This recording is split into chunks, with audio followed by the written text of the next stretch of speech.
தமிழ்ச்சங்கம்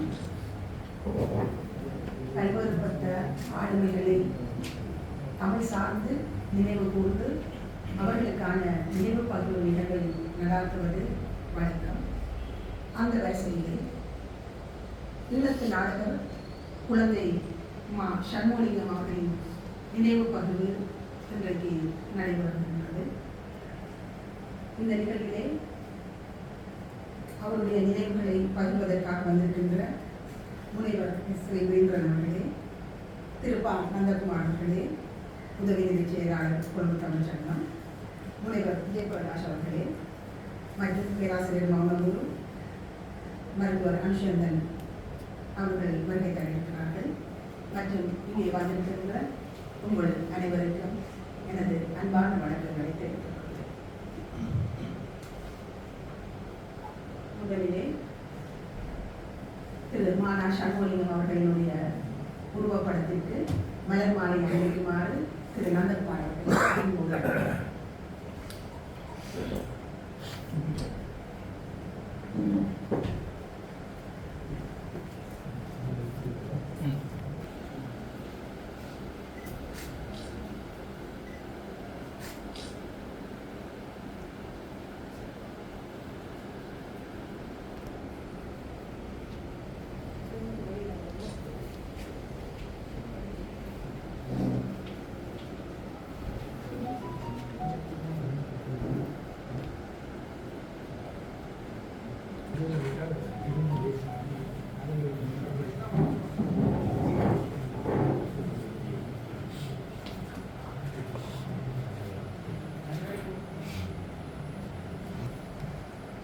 சண்முகலிங்கம் அவர்களுக்காக 2 நிமிடங்கள் மௌனம் பேச.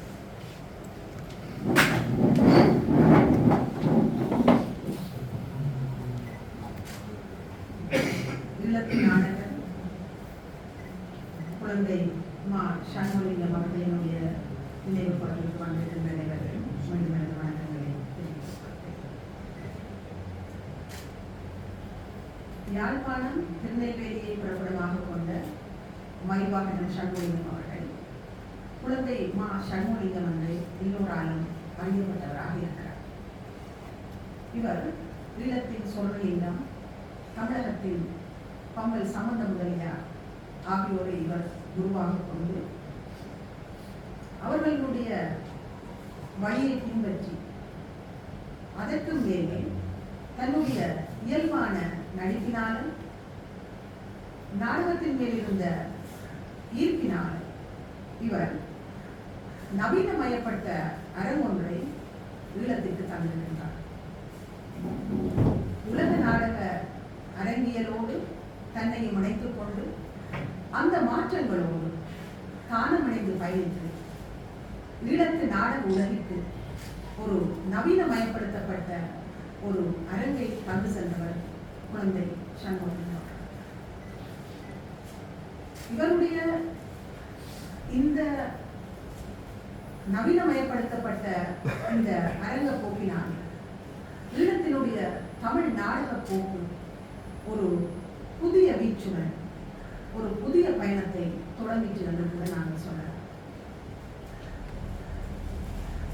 ஈழத்து தமிழ் நவீன அரங்க வரலாற்றிலே குழந்தை சண்முகலிங்கம் அவர்கள் இந்த நாடகத்துறையிலே அவர் பிரவேசித்தது முதல், அதாவது 1950 முதல் 1950 தான் அவர் நாடகத்துறைக்கு வருகின்றார். அந்த காலம் முதல் அவருடைய நாடகத்துறை சார்ந்து அவருடைய பங்களிப்பை நாம் பார்ப்போமானால் அவர் ஒரு நடிகராக, நாடக ஆசிரியராக, இயக்குனராக, ஒரு விமர்சகராக, ஆய்வாளராக, மொழிபெயர்ப்பாளராக, உலக வரலாற்று ஆசிரியராக, களப்பயிற்சியாளராக என்று பல்வேறு ஆற்றல் கொண்ட பல்வேறு பரிமாணங்களை கொண்ட ஒரு திறன் மிகுந்த ஒருவராக அவர் விளங்கி இருக்கின்றார் என்பது நமக்கு புரியும். இவருடைய இந்த நாடகத்துறை சார்ந்த பணிக்காக அவருடைய திறன் வியந்து அவர் செயலை பாராட்டி கிழக்கு பல்கலைக்கழகம் அவருக்கு கலாநிதி பட்டம் வழங்கி அவருக்கு சிறப்பு செய்ததை நாங்கள் இங்கே நினைவு கூறலாம். இவர் ஆசிரியராகவும் அதிபராகவும் கடமையாற்றி அதன் பின்னர் கொழும்பு பல்கலைக்கழகத்திலே நாடக டிப்ளோமா பயிற்சி நிறைவு செய்கிறார். அதை நிறைவு செய்வதன் மூலமாக இவர் நாடகத்துறைக்கு இவராலே ஒரு புதிய முயற்சியுடன் புதிய உத்வேகத்துடன் இந்த நாடகத்தை இவர் நாடகத்துறைக்கு அதை முன்னேற்றுவதற்கான பங்களிப்பை மேலும் உத்வேகத்துடன் செய்ய ஆரம்பித்தார். யாழ்ப்பாண பல்கலைக்கழகம் இவர் நாடகத்துறையிலே இருந்த ஈடுபாட்டை கருத்தில் கொண்டு அவருடைய திறமையையும் கருத்திலே கொண்டு அவரை நாடகமும் அரங்கியலும் என்ற பாடத்திற்கு வருகை தர விரிவுரையாளராக நியமித்ததையும் நாங்கள் கருத்திலே கொள்ளலாம். யாழ்ப்பாண பல்கலைக்கழகத்திலே நாடகமும் அரங்கியலும் என்கின்ற பாடம் ஒரு துறையாக வளர்ச்சி அடைந்து இன்றைக்கு இந்த நிலைமையிலே இருக்கிறது என்றால் அதற்கு மூலமும் முதலுமானவர் குழந்தை சண்முலிங்கம் என்றால் அது புதியில்லை. இவர் யாழ்ப்பாண தேசிய கல்வியியல் கல்லூரியிலே நாடகமும் அரங்கியலும் என்கின்ற ஒரு பாடத்தை ஆரம்பிப்பதற்கு மிகவும் முக்கிய பங்காற்றியவர் என்றால் அது மிகவும் குறிப்பிட்டு சொல்லப்பட வேண்டிய ஒரு பணியாகத்தான் இருக்கிறது. அந்த நாடக பயிலரங்கில் நாடகமும் அரங்கியலும் என்கின்ற அந்த பாடத்தை அங்கே ஆரம்பித்ததன் மூலம் பல நாடக ஆசிரியர்களுக்கு அவர் பயிற்சிகளை கொடுத்து பல நாடக ஆசிரியர்களை அவர் உருவாக்கியிருக்கிறார். இவருக்கு ஒரு நீண்ட நெடியதொரு மாணவ பரம்பரையில் உண்டு என்பதை நாங்கள் இங்கே அவதானிக்கலாம். மேலும் இவர் நாடக அரங்க கல்லூரி என்கின்ற ஒரு அமைப்பை நாடகர் காசிசியஸுடன் இணைந்து இவர் உருவாக்கினார். அதனுடைய முதல் படைப்பாக கூடி விளையாடு பாப்பா என்கின்ற நாடகம் இவரால் எழுதி அரங்கேற்றம் பெற்றது. இவர் இந்த அமைப்பின் மூலம் நாடகத்தில் ஆர்வம் உள்ள பலருக்கு பயிற்சிகளை கொடுத்து அவர்களையும் நாடகத்துறையிலே ஊக்குவித்து முன்னேறுவதற்கு வழி செய்த ஒரு மனிதர் என்று சொல்லலாம். இவர் அந்த நிறுவனத்தின் மூலம் தனிப்பட்டவர்களுக்கு மட்டுமல்லாமல் பாடசாலைகளுக்கும் சென்று பாடசாலை மாணவர்களுக்கும் ஆசிரியர்களுக்கும் நாடக பயிற்சியை வழங்கி அவர்களையும் நாடகத்துறைக்கு இணைத்ததில் பெரும் பங்காற்றியவர். இவர் 100 அல்லது 150க்கு மேற்பட்ட நாடகங்களை எழுதியிருக்கிறார். அதிலே குறிப்பாக இவர் விடுதலை நோக்கிய சமூக விடுதலை, அரசியல் விடுதலை, பண்பாட்டு விடுதலை, சாதி ஒடுக்குமுறை என்று பல்வேறுபட்ட தளங்களில் நின்று இவர் தன்னுடைய நாடகங்களை எழுதியிருக்கிறார். சமூகத்தின் போலித்தனங்களை தோலுரித்து காட்டியிருக்கிறார். இவர் எப்பொழுதும் தன்னுடைய நாடகங்களில் இருக்கின்ற பொறுமைக்கு எந்த காலத்திலுமே இவர் சமரசம் செய்ததில்லை. மிகவும் துணிச்சலோடும் நெஞ்சுரத்தோடும் சமகாலத்திலே நடந்த நிகழ்வுகளை பயமின்றி நாடகத்தின் மூலம் வெளிக்கொணர்ந்தவர் என்று சொல்லலாம். 1980களிலே நாங்கள் எதிர்கொண்ட பிரச்சனைகள் எங்கள் எல்லோருக்கும் தெரியும். அந்த காலகட்டத்திலே இராணுவ அடக்குமுறை, பெண்களுக்கு எதிரான வன்முறை, கல்வி மாணவர்களுக்கு எதிரான கல்விக்கு எதிரான அடக்குமுறைகள் என்று பல்விதமான அடக்குமுறைகளுக்கு மத்தியிலே இவற்றையெல்லாம் வெளிக்கொணர வேண்டும் என்பதற்காக தன்னுடைய நாடகங்கள் மூலம் இந்த விடயங்களை எல்லாம் மக்களுக்கு அம்பலப்படுத்தி அதையெல்லாம் வெளிக்கொணர்ந்த பெருமை குழந்தை சண்முலிங்கம் அவர்களே சார். மேலும் பேராசிரியர் சிவத்தம்பி அவர்கள் சொல்வார், ஈழத்து அரங்க வரலாற்றிலே போர்க்கால உளவியல் சார்ந்த அறிவு வளர்ச்சியடையவில்லை என்றே கூற வேண்டும். போர்க்கால உளவியல் நாடகங்கள் மக்கள் மத்தியில் அறியப்படாததாகவே உள்ளது. ஏனைய நாடக வகைகளை விட உளவியல் சார் நாடக எழுத்துருக்களே மக்களை ஆற்றுப்படுத்தும். அந்த வகையிலே அந்த நாடகங்கள் படைக்கப்படுகின்றன. அன்னையிட்டதி, எந்தையும் தாயும் ஆகிய நாடக எழுத்துருக்களை ஆற்றுப்படுத்தும் நாடகங்கள் என்று கூறலாம். இவ்வாறு அழுத்தி கூறுவதற்கு காரணம் என்னவெனில், சண்முலிங்கத்தின் நாடக எழுத்துருக்காக்கத்தின் பெருமதி இன்னமும் பலருக்கு தெரியாமல் உள்ளது. மேலும் சிலர் ஒத்துக்கொள்ளவும் இல்லை. குறிப்பாக சண்முலிங்கத்தின் போர்க்கால உளவியல் நாடகங்கள் பற்றிய அறிவு வெளித்தெரிய வேண்டும் என்பது பலரின் அவாவாக உள்ளது என்று பேராசிரியர் சிவத்தம்பி அவர்கள் இவர் பற்றி கூறியிருக்கிறார். ஈழத்து தமிழ் நாடக அரங்கிலே உளவியல் சார்ந்த நாடகங்களையும் சிறுவர் நாடகங்களையும் முதலில் அறிமுகப்படுத்தியவர் சண்முகலிங்கம் என்றால் அது மிக ஏனைய கலை இலக்கியங்களை விட சமூகத்துடன் மிகவும் நெருக்கமான மக்களுடன் ஒரு நெருங்கிய தொடர்பாடலை கொண்ட ஒரு ஊடகமாக நாடகம் விளங்குகிறது. அந்த நாடகத்தை சண்முகலிங்கம் கையில் எடுத்தார். மக்களுக்கு விழிப்புணர்வை ஏற்படுத்துவதற்காகவும் காலத்தின் தேவையோடு அந்த காலத்திலே நடக்கின்ற நிகழ்வுகளை அதற்கான மாற்று வழிகளை எதை செய்தால் என்ன வழி திறக்கும் என்பதை காட்டுவதற்காக அவர் நாடகத்தை தன்னுடைய கையிலே எடுத்து மக்களுக்கு அதன் மூலம் விழிப்புணர்வு ஏற்படுத்தினார். சண்முகலிங்கத்தின் அனைத்து எழுத்துக்களுமே சிறப்பானவைதான். ஒன்று கூட ஒன்று குறை என்று சொல்வதற்கு இல்லை. அதிலே குறிப்பாக இந்த பேராசிரியர் சிவத்தம்பி அவர்கள் சொன்னது போல இந்த அன்னையிட்ட தீயும் எந்தையும் தாயும் ஒரு உளவியல் சிகிச்சை முறைக்கான நாடகங்களாக அமைந்திருப்பதை நாம் பார்க்கலாம். நாடகத்தை மேலத்தைய நாடகாசிரியர்கள் ஒரு தெரபியாக, அதை ஒரு சிகிச்சையாக பயன்படுத்தி வருகிறார்கள். அதே முறையை திரு சண்முகலிங்கம் அவர்களும் கையாண்டு நாடகத்தின் மூலமாக போரினாலே பாதிக்கப்பட்டு போரின் தாக்கங்களாலே விளைந்த அந்த பின்விளைவுகளினாலே உளநோய்க்கு ஆட்பட்ட மக்களை எவ்வாறு அவர்களை அதிலிருந்து வெளிக்கொண்டு வரலாம் என்கின்ற ஒரு சிந்தனையோடு இந்த நாடகங்களை அவர் கையில் எடுத்து அதற்கேற்ற முறையில் இந்த நாடகங்களை அவர் தயாரித்து உங்களுக்கு வழங்கியிருக்கிறார். இந்த நாடகங்களை குறிப்பாக இந்த உளவியல் சிகிச்சை சம்பந்தமான நாடகங்களை அவர் தயாரித்து இயக்கும் பொழுது அவர் தனித்து செயல்படவில்லை. அது சார்ந்து அந்த சம்பவங்கள் சார்ந்து உளவியல் மனநல மருத்துவர்களோடு கலந்து ஆலோசனை செய்து ஒரு நாடகத்துக்கு அவர் 3 மாத காலம் கூட எடுத்திருக்கின்றார். அதனை உளவியல் மருத்துவர்களோடு ஆலோசித்து ஆராய்ந்து இதை எப்படி கொண்டு வரலாம், ஒரு சிகிச்சை முறையாக இந்த நாடகத்தை எப்படி அளிக்கலாம் என்பதற்காக அவர் அவ்வளவு நேரத்தை செலவிட்டு மக்களுக்கு அதை கொடுக்க வேண்டும் என்கின்ற ஒரு அவாவிலே அவர் அதை மிகவும் முறையாக செய்த ஒரு பெருமைக்குரிய மகனாக இருக்கிறார். மேலும் சிவத்தம்பி அவர்கள் இவரை சொல்வார், ஈழத்து நாடக தலைமுறை ஒன்றின் தாய் என்று இவர் சிவத்தம்பி அவர்கள் சண்முகலிங்கம் அவர்களை குறிப்பிடுகின்றார். இவர்களுடைய பெரும்பாலான நாடகங்கள் சமூகம், அரசியல், போர்க்கால உளவியல் சார்ந்ததாக அந்த இவர் எழுதிய காலத்தில் 80களில் இருந்து ஒரு 2000 வரைக்குமான 2009-10 வரைக்குமான காலப்பகுதியிலே இவருடைய நாடகங்கள் அந்தந்த காலங்களை பிரதிபலிப்பதாக ஒரு காலத்தின் கண்ணாடியாக இவருடைய நாடகங்கள் அமைவதை நாம் காணக்கூடியதாக இருக்கிறது.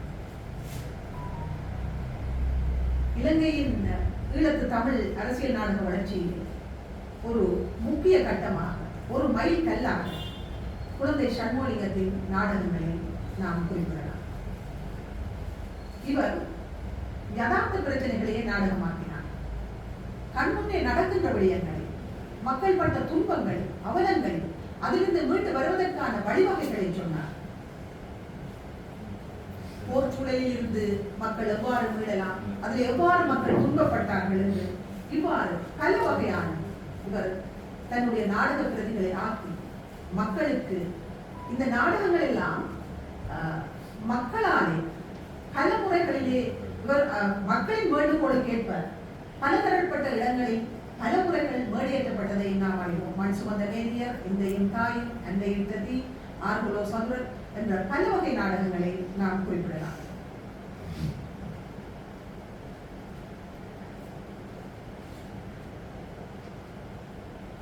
மாதொரு பாகன் கொழும்பிலே இனக்கலவரத்தின் போது கணவனை இழந்த ஒரு குடும்ப தலைவியினுடைய கதையாக அது செல்கிறது. அவர் பட்ட துன்பங்கள், அவலங்கள், அவருக்கு ஏற்பட்ட உளவியல் பிரச்சனைகள் எல்லாவற்றையும் குறித்து செல்கின்ற ஒரு நாடகமாக அவர் அதனை எடுத்து கையாண்டிருக்கிறார்.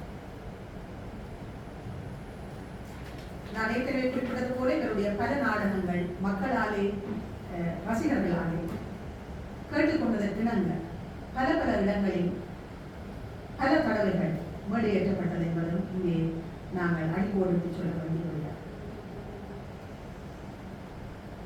அரசியல் நாடகங்களை ஈழத்து நாடக அரங்கில் எழுதியவராக கணபதிப்புடைய அவர்கள் காணப்படுகிறார். இவருக்கு அடுத்தபடியாக அரசியல், சமூகம், உளவியல் சார்ந்து நாடகங்களை படித்தவராக குழந்தை மா சண்முகலிங்கம் அவர்கள் இங்கே காணப்படுகிறார். இவருடைய கருத்துப்படி மனிதர்களாகி நாம் அனைவரும் மனிதர்களை மனதளவிலே திருப்திப்பட வைக்க வேண்டும் என்கின்ற ஒரு நோக்கத்தை கொண்டு அவர் இந்த நாடகங்களை ஆக்கி மக்களாக வாழ வேண்டும், மக்களாக வாழக்கூடாது என்கின்ற ஒரு கருத்தை முன்வைத்து எங்களுக்கெல்லாம் தன்னுடைய நாடகம் மூலம் பல கருத்துக்களை விட்டு சென்ற ஒரு பெருமைக்குரிய மனிதனாக அவர் எங்கள் முன் வாழ்ந்திருக்கிறார். இவரது இழப்பு ஈழத்து நாடக உலகிற்கு ஈடு செய்ய முடியாத ஒரு இழப்பாகத்தான் இருக்கு. அவர் தன்னலம் கருதாது நாடகமும் அரங்கியலும் துறைக்கு, குறிப்பாக யாழ்ப்பாண பல்கலைக்கழகத்திலே அந்த துறைக்காக அவர் மாணவர்களுக்கு அந்த நூல்கள் கிடைக்க வேண்டும் என்பதற்காக, கைநூல்கள் கிடைக்க வேண்டும் என்பதற்காக அவர் ஆங்கில மொழி நூல்களை தமிழில் மொழிபெயர்த்து மாணவர்களுக்கு பயனுள்ளதாகவும் அவர் தந்திருக்கிறார் என்பதை இங்கே குறிப்பிட்டுத்தான் ஆக வேண்டும். இவ்வாறு ஒரு நாடகத்துறையிலே ஒரு அளப்பரிய பணியை ஆற்றி இன்றைக்கு எங்களை எல்லாம் விட்டு பிரிந்திருக்கின்ற மா சண்முகலிங்கம் அவர்களுடைய இழப்பு ஈழத்து தமிழ்நாடு உலகிற்கு ஈடு செய்யப்பட முடியாத இழப்பு என்று கூறி விடைபெறுகின்றேன். நன்றி. ஈழத்தினுடைய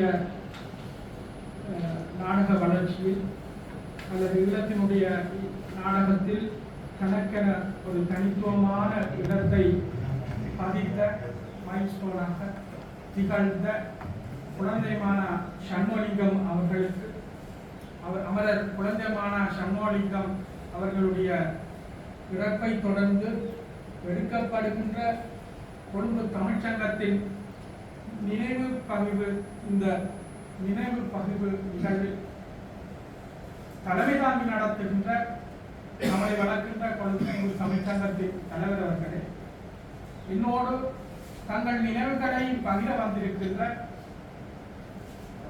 வைத்தியர் அனுஷாந்தன் அவர்களே, திரு நந்தகுமார் அவர்களே, முனைவர் ஜெயபிரகாஷ் அவர்களே, இங்கு வருகை தந்திருக்கின்ற பெரியோர்களே, அனைவருக்கும் மாலை வந்தனங்கள். குழந்தை மா சண்முகலிங்கம் அடிக்கடி சொல்வார், முத்தமிழை ரசிக்க தெரியாதவனை நாங்கள் தமிழனாக பார்க்க முடியாது, தமிழன் என்று சொல்வது சொல்லக்கூடாது. உண்மையாக முத்தமிழுக்கு விழா இருக்கின்ற தமிழ்ச்சங்கத்தில் முத்தமிழையும் ரசித்து முத்தமிழையும் இணைத்து முத்தான நாடகங்கள் பலவற்றை தந்த குழந்தை மா சண்முகலிங்கம் அவர்களை நாங்கள் நினைவு கூறுகிறோம். குழந்தை மா சண்முகலிங்கம் அவர்களுக்கும் எனக்குமான உறவு மாணவர். நான் அவருடைய விரிவுரைகளில் படித்த, உயர்தரத்தில் அவருடைய பாடங்களில் படித்த, நாடகம் அரங்கியலை பட்டப்படிப்புக்காக படித்த மாணவர். அவருடைய பயிற்சி, நாடக பயிற்சி பட்டறைகளில் கலந்து கொண்டவன் என்ற ரீதியில் அவரை பற்றி அவர் செய்த வரலாற்றை கதைப்பதை விட அவருக்கும் எனக்குமான உறவுகள், அவரால் எனக்கு கிடைத்த பாதிப்புகள் சிலவற்றை பகிரலாம் என நினைக்கிறேன். நான் நினைக்கிறேன் இது ஒரு காணிக்கையாக கூட அமையும். உண்மையாக குழந்தைமான சண்முகலிங்கம் என்று சொல்கின்ற போது நான் அவரிடமே கேட்டேன், ஏன் சார் உங்களை குழந்தை என்று சொல்லினோம். வீட்டில் நாங்கள் இப்போ பிள்ளைகளுக்கு பேபி என்று கூப்பிடுற மாதிரி அவர் வீட்டில் 5 பிள்ளைகள், 5வது மகன் அவர். அதனால் தான் அவரை குழந்தை என்று எல்லாரும் அழைத்தார்கள். அதை தன்னுடைய பேரோடு குழந்தை மானா சண்முகலிங்கம் என்று அவர் சாகும் வரை, நாடு உலகம் அறியும் வரை குழந்தை மானா சண்முகலிங்கம் என்று அவருக்கு கலாநிதி பட்டங்கள் வழங்கப்பட்டன, கௌரவ பட்டங்கள் வழங்கப்பட்டன, பெருமைகள் வழங்கப்பட்டன. அதை எவற்றையும் அவர் ஏற்றுக்கொள்ளாத ஒரு போக்குடன் குழந்தை மானா சண்முகலிங்கம் என்ற பெயரோடு நான் நினைக்கிறேன் 90 ஆண்டுகள் வாழ்ந்தவர். ஆனால் அவர் வாழ்ந்தது 90 ஆண்டுகளாக இருந்தாலும் அவர் நாடக உலகில் பிரகாசித்த காலங்கள் 40 ஆண்டுகள் தான் நான் நினைக்கிறேன். 1978 40 50 உட்பட்ட காலங்கள் தான் அவர் நாடகங்களில் பிரயோகித்தார். நான் நினைக்கிறேன் சாரோட சேர்ந்து கொழும்பு பல்கலைக்கழகத்தில் டிப்ளமா பயிற்சிட்ட பிறகு நாடக அரங்க கல்லூரி உருவாக்குறதுக்கு பிறகு அதுக்கு முதலும் நாடகங்கள் செய்திருக்கிறார். அதுக்கு பிறகு பிரதானமான நாடகாசிரியராக இருக்கிறார். குழந்தைமான சண்முகலிங்கத்துக்கு எனக்கும் இன்னொரு தொடர்பு இருக்கிறது. அவர் பின்னவேலியை சேர்ந்தவராக இருந்தாலும் நீண்ட காலம் நான் பிறந்து வளர்ந்த உடுவில் லவ்லேனில் தான் அவர் இருந்தவர். அவருடைய மனைவியார் உடுவிலை சேர்ந்தவர். அங்கு இருந்து தான் எனக்கு அடிக்கடி சொல்ல நான் உடுவில் லவ்லேனில் இருக்கும்போது தான் நான் நாடகங்கள் எழுத ஆரம்பித்தேன். அந்த காலகட்டத்தில் தான் நாடக அரங்க கல்வி ஆரம்பித்தார். பிறகு 80களில் நான் அறிந்த காலங்களில் அவர் உடுவிலில் இல்லை. 80களில் அவர் சின்னவேலிக்கு வீடு கட்டி தன்னுடைய வீட்டை தனது மனைவிக்கு கொடுத்துட்டு போயிட்டார். அவருக்கும் உடுவிலுக்குமான ஒரு தொடர்பு கூட இருக்கிறது. அடிக்கடி ஆலய திருவிழாக்கள் அல்லது நல்ல நிகழ்வுகளுக்கு உடுவிலுக்கு வருகின்ற சந்தர்ப்பங்களில் நான் அறிவேன். அது அவருடைய தனிப்பட்ட விடயம். அப்ப குழந்தைமான சண்முகலிங்கம் என்று பார்க்கின்ற போது நான் படத்திற்கு யோசித்தேன். சண்முகலிங்கம் என்றுதான் அவருக்கு ஒரு பேர் வைத்திருக்கிறார்கள். உண்மையாக முருகனை போல பல திறமைகளை கொண்டவராக காணப்படுகிறார். அவரிடம் காணப்படுகின்ற திறமைகள் என்ன என்று பார்க்கின்ற போது 6 திறமைகளை என்னால் இனங்காண முடிந்தது. நல்ல ஒரு நடிகனாக, நல்ல ஒரு நாடக பயிற்சியாளராக, காலத்தின் தேவைக்கேற்ப நல்ல எழுத்துருக்களை உருவாக்கியவராக, நாடக நெறியாளராக, நல்ல மனிதத்தன்மை உள்ள மாணவர்களால் விரும்பப்படுகின்ற விரிவுரையாளர்களாக, நல்ல மொழியாற்றல் மிக்கவராக நான் குழந்தைமான சண்முகலிங்கம் அவர்களை நான் பார்ப்பதுண்டு. இந்த அடிப்படையில் நான் பார்க்கின்ற போது அவர் சில அடிப்படையான சில பண்புகளை அவரிடமிருந்து நான் கண்டுகொள்ள முடிகின்றது. அவரோடு நெருங்கி பழகியவன், அவரோடு அந்யோன்யமாக பழகியவன் அல்லது அந்யோன்யமாக பழகி படித்தவன், அவரிடம் படித்தவன் என்ற ரீதியில் அவரிடம் காணுகின்ற தன்மைகளை நான் இன்னும் வேறு வகையில் பார்க்கிறேன். அவருடைய பேரில் ஒரு அழகு, அவருடைய ஆசிரிய வான்மைத்துவம் மிக முக்கியமாக பார்க்கப்பட வேண்டிய மாணவர்களை இனங்காண்கின்ற பண்பு. நாங்கள் இந்த ஆசிரிய கல்வியலாளர்களாக இருக்கிறோம். மாணவர்களை விரும்பி அந்த துறைக்குள் இழுக்கின்ற பண்பு இருக்கிறது. உண்மையாக ஆரம்ப காலத்திலே நாடகம் அரங்கியல் படித்த மாணவர்கள் விரிவுரையாளர்கள் இருக்கிறார்கள். அவர்கள் விஞ்ஞான துறையில் இருந்து அரங்கத்துறைக்கு போனவர்கள். நான் அரங்கத்துறைக்கு படித்தேன். அப்ப அரங்கத்துறையில் போகின்ற போது மாணவர்களை இனங்கண்டு அந்த மாணவர்களை நான் அவருடைய வரலாற்றை பேசுகிறேன். மாணவர்களை கற்க தூண்டுகின்ற ஒரு நல்ல ஒரு விரிவுரையாளராக வழிகாட்டுகிறார். நாடகம் பிராக்டிகல் ஸ்டடீஸ். அடிக்கடி எனக்கு சொல்லுவார், தம்பி நடிக்க தெரியாதவன் அல்லது நாடகம் போடாதவன் நாடகம் படிக்க கூடாது. எந்த காலகட்டத்தில் இருந்தது, நாடகங்கள் செய்யாம பலர் நாடகத்துக்கு எடுப்பாங்க. ஏரியாவுக்கு யூனிவர்சிட்டியில நல்ல ரிசல்ட்ஸ் எடுப்பாங்க. நாடகத்துக்கு பின்னால் திடீரெனு ரிசல்ட்ஸ் வராது. அப்ப சொல்லுவார், நடிக்க தெரிந்தவர் தான் நாடகத்தை படிக்க வேண்டும், நடிக்க வேண்டும். அதுக்கு நல்ல உதாரணம் சொல்லுவார். நீந்த தெரியாதவர் நீந்த படிக்க கூடாது. ஆகவே நீங்கள் அரங்க நடவடிக்கைகளில் அல்லது நாடகங்களில் செய்து நீங்கள் நாடகம் பிராக்டிகலாக செய்து படிக்க வேண்டும் என்று ஊக்கப்படுத்துவார். உண்மையாக அவர் விரிவுரைகள் அல்லது அவர்களுடைய பயிற்சிகள் நல்ல மனிதரை உருவாக்குகிறார்.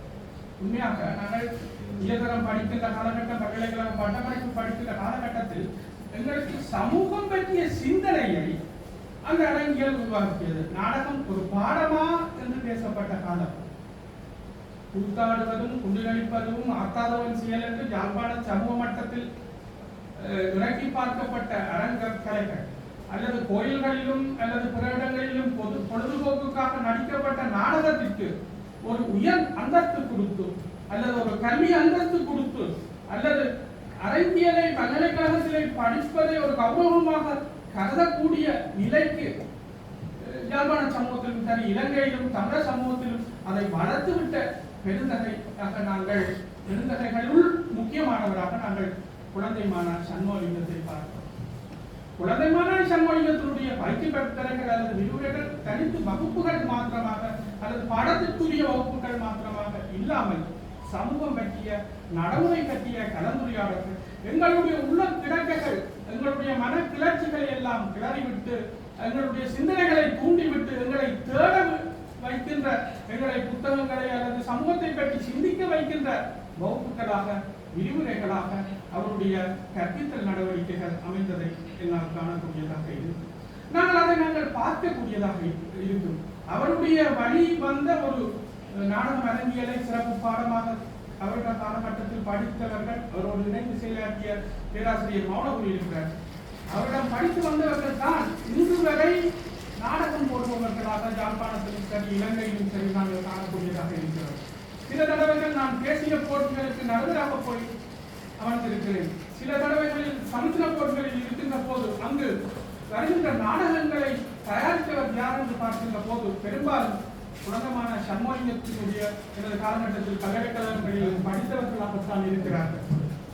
நான் பார்க்கின்ற நாடகங்களின் போக்குகளை, இங்கு வருகின்ற நாடகங்களை பார்க்கின்ற போது கூட அந்த நாடக எழுத்துருக்கள் அல்லது நாடக படைப்புகளின் பின்னால் இருக்கின்ற போக்குகளை நாங்கள் ஆழ்ந்து பார்க்கின்ற போது அங்கு ஒரு குழந்தைமான சண்முகத்தினுடைய எழுத்துருவின் அல்லது அவருடைய படைப்பாளர்களின் தாக்கத்தை அவரோடு பழக்கியவன், அவருடைய நாடகங்களை பார்த்தவன் என்ற ரீதியில் நான் இடம் காண முடிகிறது. அவருடைய ஸ்டைல்ஸ், அவருடைய டெக்னிக்ஸ், அதெல்லாம் டிரெக்ஷன் டெக்னிக்ஸ் எல்லாம் இன்று வரை நாங்கள் மேடைகளில் ஏற்றுகின்ற நாடகங்களில், தேசிய மட்டங்களில் ஏற்றுகின்ற நாடகங்களில் நாங்கள் காணக்கூடியதாக இருக்கின்றன. மாணவரை கவர்ந்து அந்த பாடத்திற்குள் போய் கற்று ஒரு முழுமையான மாணவர்களாக, நாடக கலைஞர்களாக, நாடக படைப்புகளை உருவாக்கக்கூடிய ஆளுமைக்கு ஒரு பாரம்பரியத்தை, மாணவர் பாரம்பரியத்தை உருவாக்கியவர்களில் முக்கியமானவர், நாடக துறையில் முக்கியமானவராக நாங்கள் குழந்தைமான சண்முகலிங்கத்தை பார்க்கிறோம். நான் இருக்கிறேன் பேராசிரியரோடு இணைந்து இலங்கையில் முதல் பட்டப்படிப்பு யாழ் பல்கலைக்கழகத்தில் தான் உருவாக்கப்பட்டது. அதற்கு பிறகுதான் கலைஞா பல்கலைக்கழகம் உருவானது. தமிழில் தான் முதல் பட்டப்படிப்பு யாழ்ப்பாண பல்கலைக்கழகத்தில் சிறப்பு பட்டம் உருவாக்கப்பட்டது. அதனுடைய முதலாவது சிறப்பு பட்டம் படித்த மாணவி காணாமல் போயிருந்தார். அடுத்து ஜெய்சங்கர் சார், பேராசிரியர் ஜெய்சங்கர்.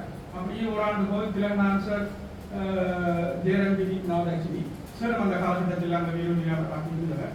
அதுக்கு பிறகு ருஷாங்கன் தேவானந்த், அதுக்கு பிறகு கணேசராஜா நாங்கள். அப்படி அவருடைய காலம் ஒரு 2003 பேருந்து தாமசோதிநாதன், அருட்சந்திரன் போன்ற அவருடைய காலத்தில் அவரிடம் படித்து அவருடைய வைக்கப்பட்டவர்களில் உண்டாக வந்த இளம் சமுதாயம் தான் நாடக நெறியாளர்களாக, நாடக தயாரிப்பாளர்களாக இருக்கிறோம்.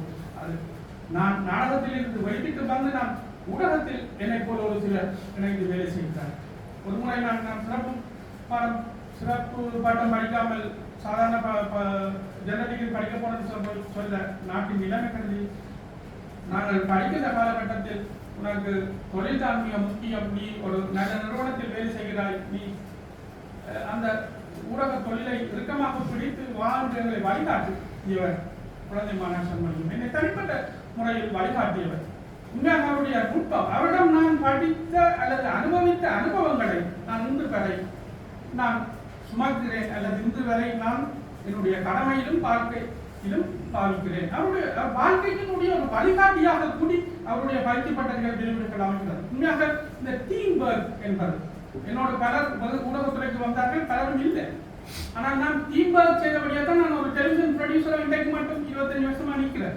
அப்ப அந்த டீம் ஒர்க்கை எனக்கு கணித்து நடந்தது யார் என்று பார்க்கின்ற போது குழந்தைமான சண்முகம் அவர்கள். உண்மையாக தொலைக்காட்சியில் பல விட வயது முதிர்ந்த அல்லது பெரியவர்களோடு இணைந்து உருவாக்க இயங்குகின்ற ஒரு கெப்பாசிட்டியை வளர்ந்தது. கலையை ரசிக்கின்ற கெப்பாசிட்டியை வழங்கியது. படைப்பு உருவாக்கம் செய்கின்ற போது பேணப்பட வேண்டிய டிசிப்ளின்ஸ், ஒழுக்க விதிகளை கலையை ரசிக்க பழக்கியது அல்லது எழுத்துருவாக்கத்தை பழக்கியது. உண்மையாக நாங்கள் ஊடகங்களில் வேலை செய்தால் கூட அங்கு நாடகம் என்கின்ற ஒரு தளத்தில் இருந்து வளர்க்கப்பட்டவன் என்ற ரீதியில் ரெண்டும் அந்த நாடக தளத்தில் இருந்து வந்த உடமைகளான என்ற ரீதியில் அவரிடம் பெற்ற அனுபவங்கள் உண்மையாக எனக்கு இன்று வரை உதவுகிறது. அதே மந்திர காலத்தில் பல பெண் பிள்ளைகள் பல பிள்ளைகள் படிப்பார்கள், வெக்கப்படுவார்கள், நிலையில் நடிப்பார்கள். அடிக்கடி சொல்லுவார், ரோசன் கேட்டவன் தான் ராசாவின் மகன் என்ற அவருடைய வகுப்புகளில் பயிற்சி பண்ண சொல்லுவார். நான் என்ன மாதிரி பல பேர் விடாது. நான் அப்ப அவரை யோசிக்கிறேன், நான் உண்மையாக ரோசம் கெட்டு தான் செய்கின்ற வேலையை சிறப்பாக செய்ய வேண்டும் என்று அந்த உன்னிப்பாக இருப்பவன் தான் வாழ்க்கையில் அல்லது தன்னுடைய தொழிலில் முன்னுக்கு வர முடியும் என்கின்ற ஒரு எண்ணத்தை நான் அவரிடமிருந்து தான் கேட்டுக்கொண்டிருக்கிறேன். ஆனால் அவர் குழந்தை மாணவர் சங்கமம் தனிப்பட்ட ரீதியில் ரோசக்காரன். நான் படிக்கின்ற காலகட்டத்தில் அவருக்கு பல்கலைக்கழக துணைவேந்தர் இடையில் ஒரு சிறிய முரண்பாடு ஏற்பட்டுவிட்டது. எனக்கு தெரிந்திருக்கும். இப்ப 50வது வருஷம் 25வது வருஷத்துக்கு நாடகம் போட சொல்லி வற்புறுத்தி இருக்கிற துணைவேந்தர் அங்கிருந்து அவர் விரிவுரைகளுக்கு போகவில்லை.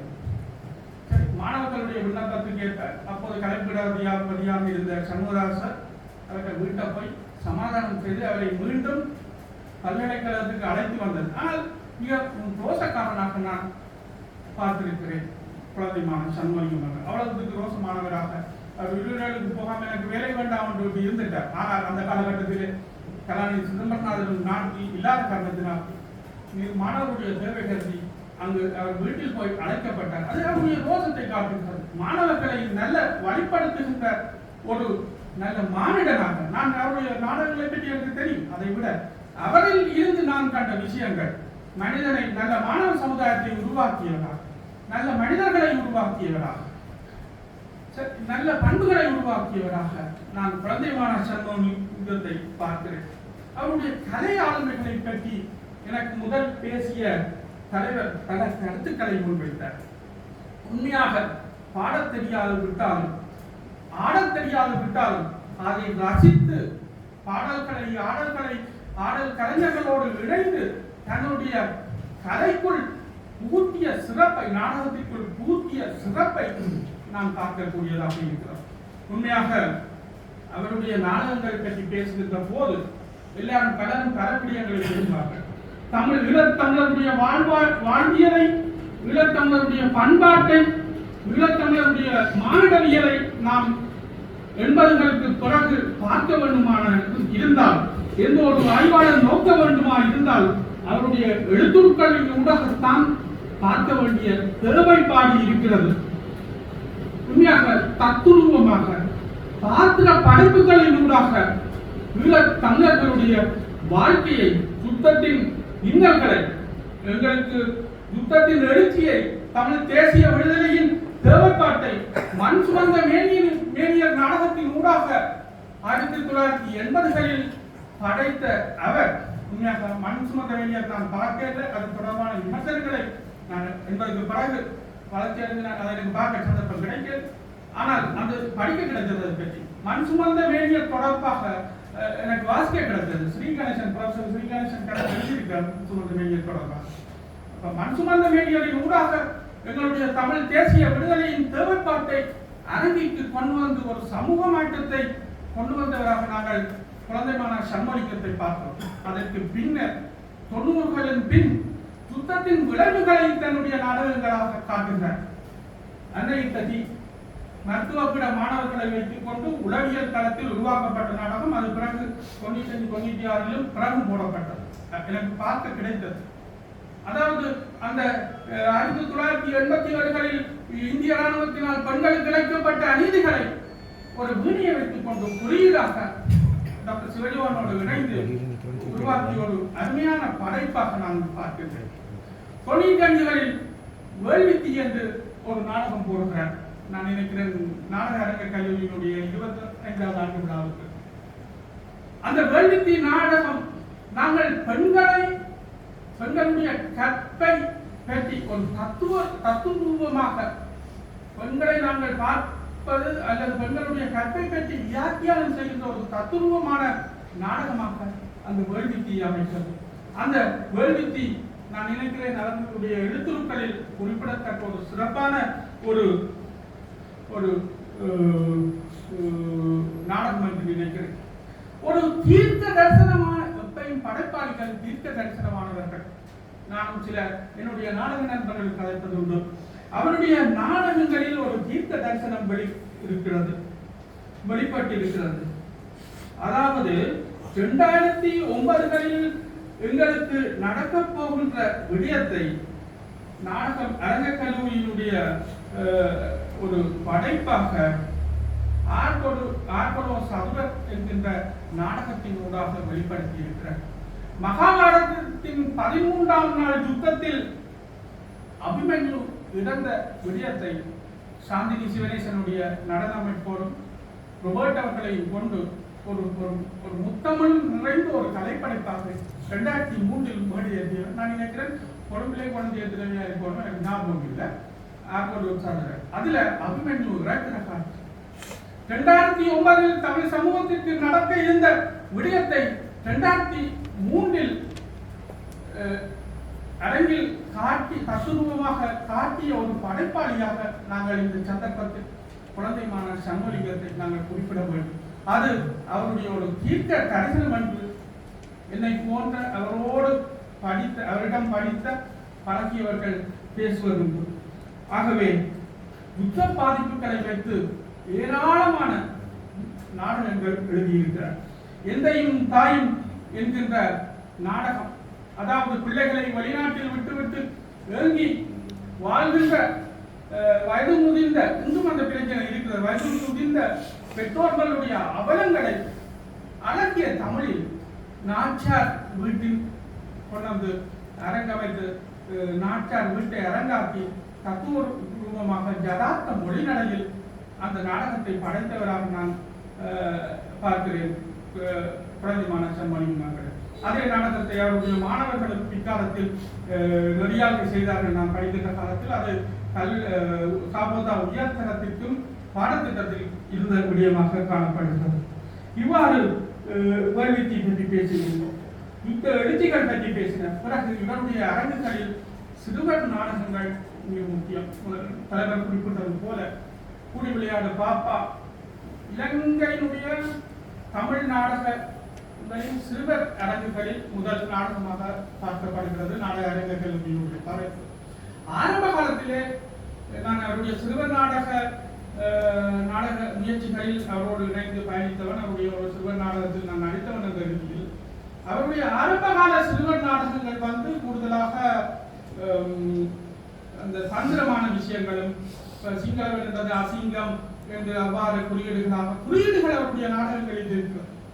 சரி, குறியீடுகளாக காட்டியவராக காணப்படுகிறார் குழந்தை மாணவர் சண்முகலிங்கம். ஆனால் பிற்காலத்தில் தேவானந்த புரொடக்ஷன்ல உருவாக்கப்பட்ட நாடகங்கள் எல்லாம் சிறுவர் உளவியலை கருத்தில் கொண்டு பல நாடகங்களை உருவாக்கி இருக்கிறார்.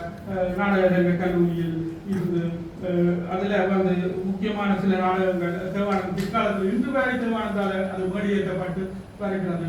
அந்த நாடகங்கள் சிறுவர் உளவியலை மையமாக வைத்துக் கொண்டு சிறுவர் எவ்வாறு இன்றைய சமூகத்தில் சிறுவர்கள் எவ்வாறு முதல் தந்திரமாக இருந்த சிறுவர்கள் இந்த சிறுவர்கள் சந்தோஷமாக மகிழ்நதியோடு அரங்கில் மகிழ்ச்சியாக சிறுவர்கள் தங்களுடைய கருத்துக்களை வெளியிடக்கூடிய நவீன சிறுவர் உளவியல் எண்ணங்களை புகுத்திய நாடகங்களை பிற்காலங்களில் எழுதி நெறியாழ்வை செய்தவராக நாங்கள் பார்க்கிறோம். அவ்வாறு மாத்திரமன்றி அவரை பார்ப்பேன் சிறுவர்களோடு விளங்குகின்ற பாங்கு உண்மையாக என்னுடைய வாழ்க்கையில் இன்று வரை அது படிப்பேன். ஒரு 7 வயசு 8 வயசு சின்ன பிள்ளைக்கு கதிரியை கொடுத்து அந்த பெரிய மனுஷன் பக்கத்துல நின்று அந்த பிள்ளையோட என்ன சாப்பிட்ட நீங்கள் எப்படி அம்மா என்னன்னு அந்த பிள்ளையோட உரையாடுகின்ற பாங்கு என்னை கவர்ந்தது. நான் பிற்காலத்தில் எனக்கு தொலைக்காட்சியில சிறுவர் நாடகத்துக்கு ஒரு விருது கிடைத்தது. அந்த அப்ப என்ன அது கிடைத்தது என்றால் அதுக்கெல்லாம் காரணம் சார் எனக்கு அசிஸ்டன்டா இருந்தாக்க போய் கேட்பான், நகைச்சுவையில கேட்பான், நான் வடிவா இருக்கிறேன், நீங்க இப்படி கரெக்டா இருந்தோம், சின்ன பிள்ளைகள் உங்களை நம்பி வருது, உங்களை பார்த்து சந்தோஷப்படுது. அதுக்கெல்லாம் காரணம் பிள்ளைகளோடு அணுகுகின்ற முறை, சிறுவர்களோடு அணுகுகின்ற முறை. அப்ப சிறுவர்களோடு குழந்தை மாணவர் சண்முகலிங்கம் அணுகுகின்ற முறையை நான் இன்றும் எனக்கு நிழலாகிறது. எனக்கு இன்றும் சிறு பிள்ளைகள் இருக்கிறது. சிறு பிள்ளைக்கு பெரியவர்கள் போல கதிரையை கொடுத்து அவர்களுடைய விருப்பு வெறுப்புகளை கேட்டு அவர்களுடைய உடல்நிலையில் இருந்து எங்களோடு பெரியவர்களோடு கதைத்து ஸ்கிரிப்ட் எழுதி அரங்கை உருவாக்குகின்ற அந்த பாங்கு என்னை கவர்ந்தது. அவரிடம் இருந்து நாம் படித்தபடியாக அடுத்து நான் அவருடைய மொழி அறிவை பற்றி சொல்கின்ற போது ஒரு ஆழமான மொழி அறிவும் தேடலும் இருக்கிறது. அவர் ஒரு கடின உழைப்பாளி. உண்மையாக மொழி அறிவு என்று பார்க்கின்ற போது அவர் ஆங்கிலத்தில் நல்ல மொழி அறிவுள்ளவராக இருந்திருக்கிறார். தமிழில் ஆங்கிலத்தில் இருக்கின்ற நாடகங்கள் எல்லாம் இச்சனின் ஒரு பாவைகள் டால்காஸ் வேர்டல்பிரட்டினுடைய நாடகங்கள் எல்லாம் மாணவர்களுடைய பரீட்சை தேவைகளுக்காக வெளியிட்டவராக பரீட்சை தேவைகளுக்காக மொழிபெயர்த்து வெளியிட்டிருக்கின்றார். உண்மையாக வெளியிட்டிருக்கிறார். அது இன்றும் பயன்படுது. இன்றும் பல்கலைக்கழகங்களில் விரிவுரை செய்பவர்களாகட்டும் அல்லது பாடங்களை கற்பிக்கிறதாகட்டும் குழந்தை மாணவ சங்கத்தினுடைய கையேட்டில் வந்த குறிப்புகளை வைத்து உருவாக்கப்பட்ட விடயங்கள் தான் பெரும்பாலும் விரிவுரைகளுக்கும் அதுகளுக்கும் பயன்படுகிறது. உண்மையாக மொழிபெயர்ப்பு செய்து உண்மையாக அவருடைய மொழிபெயர்ப்பு ஏனைய இந்திய நாடுகளுடைய மொழிபெயர்ப்புகளை விட வித்தியாசமானது. அவருக்கு அரங்க அனுபவம் இருக்கிறது. ஒரு பாத்திரத்தை படைக்கின்ற போது அந்த பாத்திரத்தை மேடையில் நிலைநிறுத்தக்கூடியவாறு அவர் பாத்திரத்தை படைப்பார். உண்மையாக அவருடைய நாடக எழுத்துக்களை நெறியாளுக்கு செய்வது மிக சுலபம். ஆகவே ஒரு அரங்கை அறிந்தவன் அல்லது நாடகத்தை அறிந்தவன் தெரிந்தவன் என்ற வகையில் உண்மையாக அவருடைய மொழிபெயர்ப்புகள் சிறப்பாக இருக்கும். அவருடைய மொழிநடை இலகுவானதாக இருக்கும். அவரிடம் ஆங்கில அறிவை விட அவருக்கு தேவார திருவாசகங்களில் நல்ல அறிவு இருக்கு, சமய அறிவு இருக்கு. அதை விட பாரதியார் பாடல்கள் தெரியும். உண்மையாக அரசியலை படித்து ஒரு இந்திய பட்டதாரியாக இருந்த அவர் ஆரம்பத்தில் ஆங்கில ஆசிரியராக இருந்த பிரதமான சண்முகம் இக்காலத்தில் ஒரு நாடக அறிஞரினுடைய முழுநேர கலைஞனாக, முழுநேர நாடகவியலாளராக,